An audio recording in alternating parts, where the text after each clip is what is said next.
Good morning students. Last लेक्चरमध्ये आपण photo electric effect आईन्स्टाईनची जी theory आहे किंवा आईन्स्टाईनचे जे पॉस्युलेट्स आहेत त्याच्या थ्रू आपण एक्सप्लेन करत होतो त्याच्या प्रॉपर्टीज. मी तुम्हाला सांगितलं की 1905मध्ये आईन्स्टाईननं एक फोटो इलेक्ट्रिक इक्वेशन रिप्रेझेंट केलं. त्या इक्वेशन थ्रू त्यानं जे 9 पॉस्युलेट्स सांगितले ते पॉस्युलेट्स आपण स्टडी करत होतो. त्याच्यामध्ये आपण लाईटचं नेचर जे आहे ते पार्टिकल नेचर आहे आणि त्या पार्टिकलला फोटॉन असं आपण कन्सिडर केलं होतं. ज्या प्रत्येक फोटॉनला energy is equal to h आहे. त्याच्यावर आधारित आपण 4 पॉस्युलेट्स पाहिले होते. त्याच्या पुढचा पार्ट आज आपण घेणार आहोत. एकूण 9 पॉस्युलेट्स आहेत म्हणून तुम्हाला सांगितलं होतं. त्याच्यामधलं 5th पॉस्युलेट आज आपण स्टडी करणार आहोत. बघा काय आहे.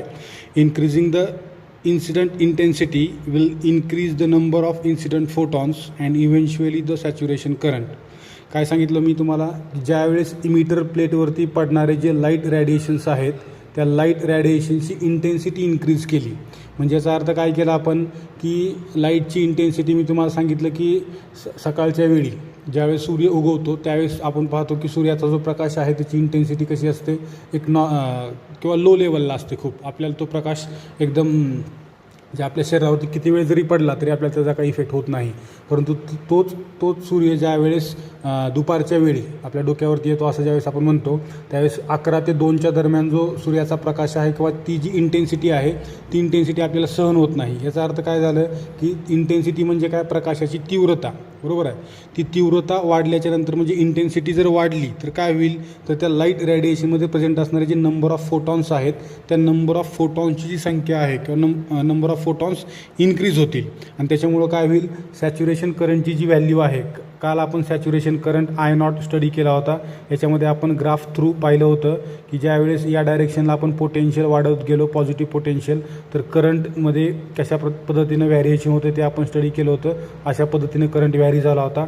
याला म्हणतो आपण I0, बरोबर आहे. इथं काय झालं, इनिशियली पॉझिटिव्ह पोटेन्शियल वाढत चाललं, इलेक्ट्रिक करंट पण एका पर्टिक्युलर लेवलपर्यंत वाढला. त्याच्यानंतर इलेक्ट्रिक करंट काय झाला का कॉन्स्टंट रेटनं फ्लो व्हायला लागला. आपण किती जरी पॉझिटिव्ह पोटेन्शियल वाढवलं तरी देखील. असं का झालं, कारण या इमिटर प्लेटने पर सेकंद जेवढे काही फोटो इलेक्ट्रॉन्स इमिट केले होते तेवढे सर्वच्या सर्व इलेक्ट्रॉन्स ही कलेक्टर प्लेट काय करत होती, कलेक्ट करत होती. त्याच्यामुळं तुम्ही पॉझिटिव्ह पोटेन्शियल किती जरी वाढवलं तरी या ठिकाणी इमिट झालेले सर्वच्या सर्व इलेक्ट्रॉन कलेक्ट केल्यामुळं त्या ठिकाणचा जो करंट आहे तो त्याच्या मॅक्झिमम लेवलला आला. याच्यापेक्षा जास्त इलेक्ट्रॉन्स या ठिकाणाहून इमिट होत नाहीत किंवा याच्याकडे कलेक्ट करण्यासाठी त्याच्यापेक्षा जास्त इलेक्ट्रॉन्स नाहीत. त्याच्यामुळं इथला जो करंट आहे तो त्याच्या मॅक्झिमम लेवलला येतो, त्याला म्हणतो आपण सॅच्युरेशन करंट. समजा आपण इंटेन्सिटी वाढवली तर काय झालं, नंबर ऑफ फोटॉन्स वाढले. नंबर ऑफ फोटॉन वाढल्यामुळं परत number of photon electron collision वाढले. परत number of photo electric electrons वाढल्यामुळं काय झालं, त्या ठिकाणी फोटो इलेक्ट्रॉन्स वाढल्यामुळं या ठिकाणी परत सॅच्युरेशन करंटची व्हॅल्यू अशा पद्धतीनं चेंज होईल. हा I01 असेल तर हा I02 येईल. परत मी इंटेन्सिटी वाढवली, परत त्या ठिकाणी फोटो इलेक्ट्रॉन्स वाढले, परत सॅच्युरेशन करंटची व्हॅल्यू वाढली, ती झाली I03.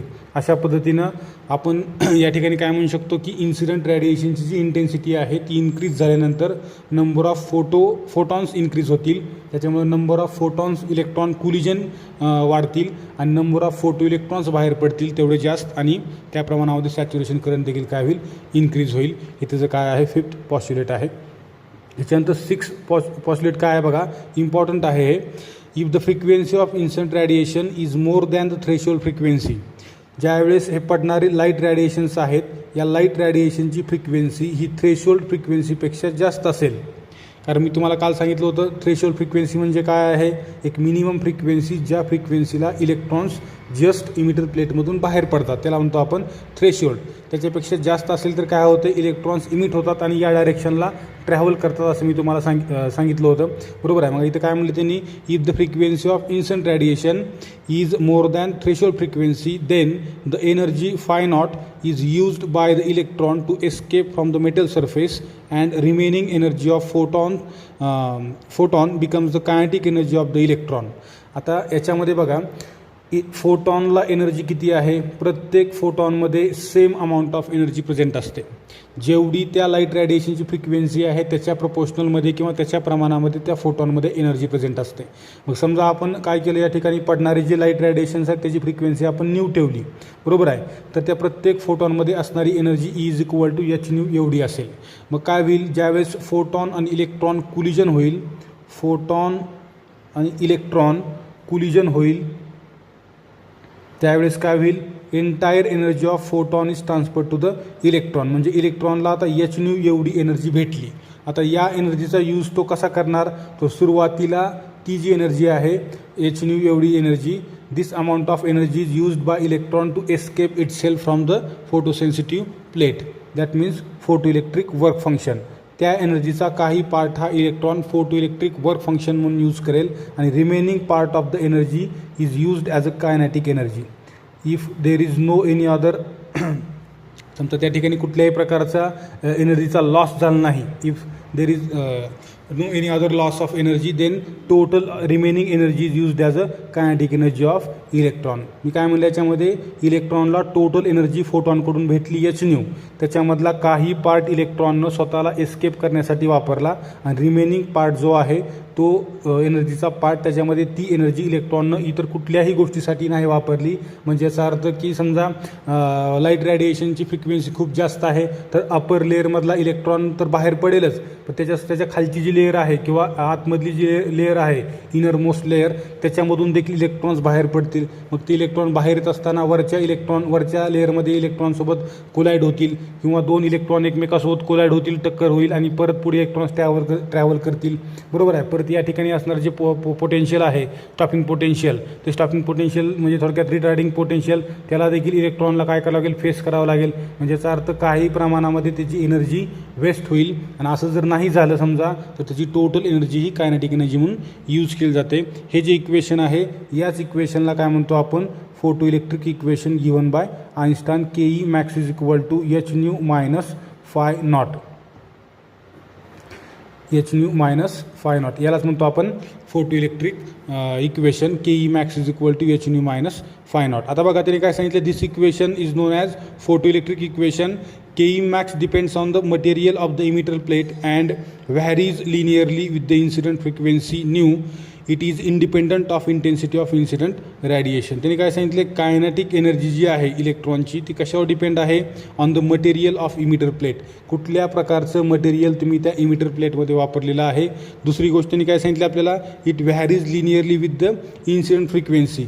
इथं दिसते आपल्याला न्यू, बरोबर आहे.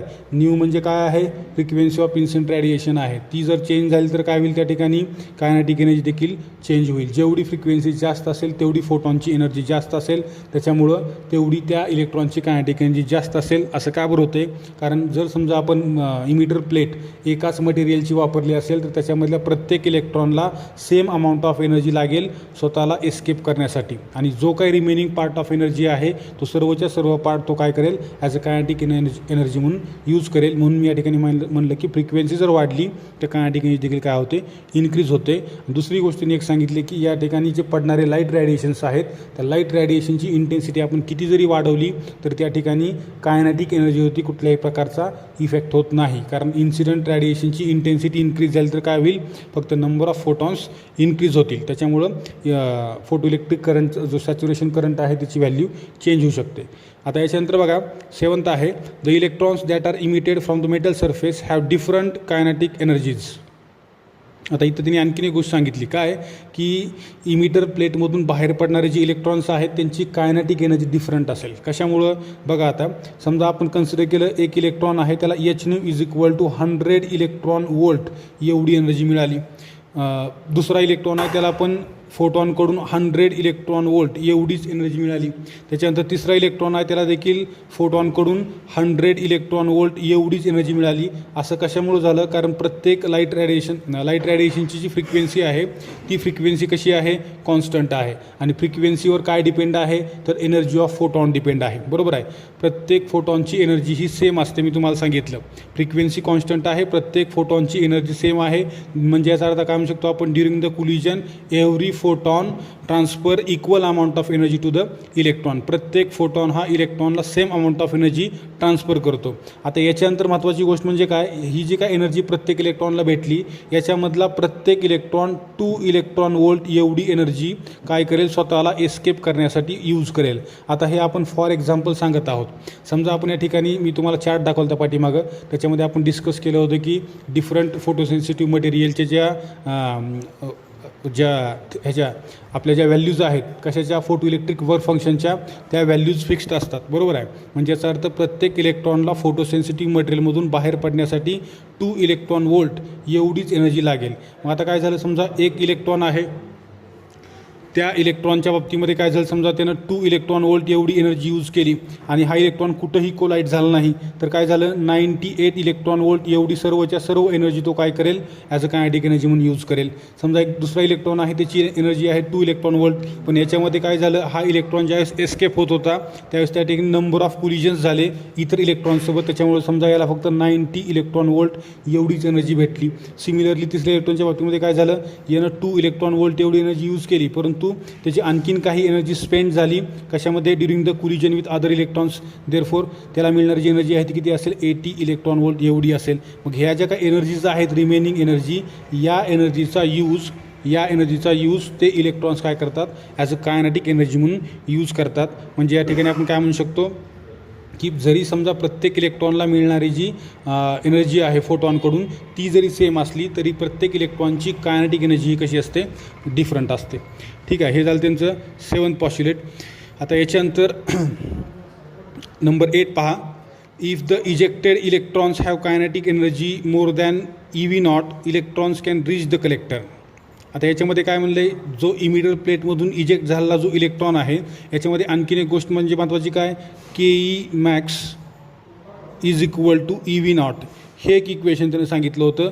V0 म्हणजे काय आहे, तर निगेटिव्ह पोटेन्शियल आहे, किंवा त्याला म्हणतो आपण रिटार्डिंग पोटेन्शियल, किंवा त्याला म्हणतो आपण स्टॉपिंग पोटेन्शियल. एवढं पोटेन्शियल ज्यावेळेस आपण कलेक्टर प्लेटला अप्लाय करू त्यावेळेस एकही इलेक्ट्रॉन या कलेक्टर प्लेटकडून कलेक्ट केला जाणार नाही. म्हणजे याचा अर्थ या ठिकाणचा फोटो इलेक्ट्रिक करंट किती असेल, 0 असेल. If you apply V0 to the collector plate. E म्हणजे काय आहे, charge on magnitude of charge on electron आहे. V0 हे स्टॉपिंग पोटेन्शियल आहे. एवढं स्टॉपिंग पोटेन्शियल म्हणजेच रिटार्डिंग पोटेन्शियल आपण ज्यावेळेस कलेक्टर प्लेटला अप्लाय करू त्यावेळेस कुठलाही इलेक्ट्रॉन या कलेक्टर प्लेटकडं मूव्ह होतील, परंतु या ठिकाणी पोचणार नाही. त्याच्यामुळं जो फोटो इलेक्ट्रिक करंट आहे तो कसा असेल, 0 असेल. मग त्याने पुढे काय सांगितलं आहे, if the ejected electrons have kinetic energy more than EV0. Eject झालेला जो इलेक्ट्रॉन आहे त्याची कायनेटिक एनर्जी कशी आहे, EV0 पेक्षा जास्त आहे. मग काय होईल, electrons can reach the collector, hence the current flows. मग जरी समजा आपण या ठिकाणी V0 एवढं पोटेन्शियल रिटार्डिंग पोटेन्शियल अप्लाय केलेलं आहे कुठं, कलेक्टर प्लेटला, पण या ठिकाणी काय झालं, इथले जे इलेक्ट्रॉन्स आहेत त्या इलेक्ट्रॉनची कायनेटिक एनर्जी कशी आहे, रिटार्डिंग पोटेन्शियलपेक्षा जास्त आहे. तर काय होईल, असे जे इलेक्ट्रॉन्स आहेत ते कलेक्टर प्लेटवर येऊन पोचतील किंवा या ठिकाणी भेटतील. त्याच्यामुळं एक्सटर्नल सर्किटमध्ये काय होईल, इलेक्ट्रिक करंट फ्लो होईल. पुढे काय म्हणलं का, when the kinetic energy of the electron is less than or equal to EV0 no current will flow. जर समजा कायनेटिक एनर्जी जी आहे इलेक्ट्रॉनची ती जर समजा EV0 पेक्षा लेस असेल, KE max is less than EV0, मग अशा कंडिशनमध्ये एकही इलेक्ट्रॉन कलेक्टर प्लेटपर्यंत येणार नाही आणि त्या ठिकाणी इलेक्ट्रिक करंट फ्लो होणार नाही असं आपण म्हणू शकतो. पुढे त्यांनी काय बघा, photo electric current will become 0 when KE max is equal to 0. आता याच्यामध्ये आणखीन एक महत्त्वाची गोष्ट म्हणजे काय, KE max समजा इक्वल टू EV0 आहे, इक्वल टू EV0 आहे. याचा अर्थ काय होतो बघा, परत एक वेळ सांगतो, photo electric current will become 0 when KE max is equal to 0. असं का बरं झालं, कारण EV0 हे काय आहे, रिटार्डिंग पोटेन्शियल आहे, बरोबर आहे. त्याची एवढी कायनेटिक एनर्जी असेल तर काय होईल, इलेक्ट्रॉन इथून इमिट होतील, ट्रॅव्हल करतील, परंतु कलेक्टर प्लेटपर्यंत येणार नाहीत. त्याच्यामुळे त्या ठिकाणचा जो इलेक्ट्रिक करंट आहे तो देखील कसा असेल, 0 असेल. त्याच्यामुळं जे आपलं पहिलं इक्वेशन आहे कुठलं, जे आपण या ठिकाणी सांगितलं होतं फोटो इलेक्ट्रिक इक्वेशन, ते इक्वेशन आपण अशा पद्धतीने ठेवू शकतो. या ठिकाणी KE maxच्या ठिकाणी ही व्हॅल्यू रिप्लेस करा, EV0 is equal to hν minus φ0, hν minus φ0. या इक्वेशनला परत सॉल्व केलं आपण, ईनं डिवाईड केलं तर काय होईल, E cancel, V0 is equal to h/e into nu minus φ0. आता याच्यानंतर जे 9th ऑब्झर्वेशन आहे, सर्वात शेवटचं ऑब्झर्वेशन काय म्हणले त्याने पहा, all the above arguments thus brings out the fact that the magnitude of photoelectric current depends on the incident intensity through the number of emitted photoelectrons and the potential V of the collector plate, but not on the incident frequency nu as long as new must be greater than new not. याच्यावरून काय समजते आपल्याला की photo electric current जो आहे, photo electric current हा vary होतो. कुठल्या कुठल्या फॅक्ट्सवर डिपेंड आहे किंवा कुठल्या कुठल्या टर्मवर डिपेंड आहे. एक positive potential of collector plate, दुसरं intensity of incident radiation, intensity of incident radiation. त्याच्यानंतर तिसरं कुठलं आहे तर मटेरियल ऑफ फोटोसेन्सिटिव्ह प्लेट. बरोबर आहे. या 3 गोष्टी डिपेंड आहे, परंतु फ्रिक्वेन्सीवर डिपेंड नाही. कुठपर्यंत डिपेंड नाही, जोपर्यंत new must be greater than new not आहे तोपर्यंत. कारण आपल्याला माहीत आहे फोटो इलेक्ट्रिक इफेक्टच आपल्याला कधी पाहायला मिळतो, ज्यावेळेस new must be greater than new not असतो त्याच वेळेस आपल्याला फोटो इलेक्ट्रिक करंट पाहायला मिळतो. म्हणजे याचा अर्थ याच्यावर आपल्याला काय समजते, कन्फ्युजन काय निघते की फोटो इलेक्ट्रिक करंट हा इंटेन्सिटी ऑफ इन्सिडंट रॅडिएशनवर डिपेंड आहे, मटेरियल ऑफ फोटोसेन्सिटिव्ह प्लेटवर डिपेंड आहे, and positive potential apply to the collector plate याच्यावरती पण डिपेंड आहे. फक्त फ्रिक्वेन्सीवर डिपेंड नाही. फ्रिक्वेन्सीवर कुठपर्यंत डिपेंड आहे, जोपर्यंत फ्रिक्वेन्सी ही थ्रेशोल्ड फ्रिक्वेन्सीपेक्षा जास्त आहे तोपर्यंत या ठिकाणी आपण काय म्हणू शकतो, फोटो इलेक्ट्रिक करंट फ्रिक्वेन्सीवर डिपेंड नाही. जर समजा फ्रिक्वेन्सी याच्यापेक्षा कमी झाली तर काय होईल, फोटो इलेक्ट्रिक करंट फ्लो होणार नाही. ठीक आहे. हे झाले आईन्स्टाईननं सांगितलेले त्याचे पॉस्च्युलेट्स. या ठिकाणी थांबू आपण. याच्यानंतर नेक्स्ट लेक्चरमध्ये आपण त्याच्यावर डिपेंड असा न्यूमरिकल आहे आणि नंतर डायरेक्ट नेक्स्ट पॉईंट सुरुवात करणार आहोत आपण 14.3. कारण याच्यामध्ये summary of analysis of observation from experiment on photo electric effect हा पॉईंट वगळलेला आहे. तरी देखील त्याच्यावरती आपण थोडं डिस्कस करू आणि नंतर नेक्स्ट पॉईंट स्टार्ट करू. ठीक आहे. या ठिकाणी थांबू आपण. थँक्यू.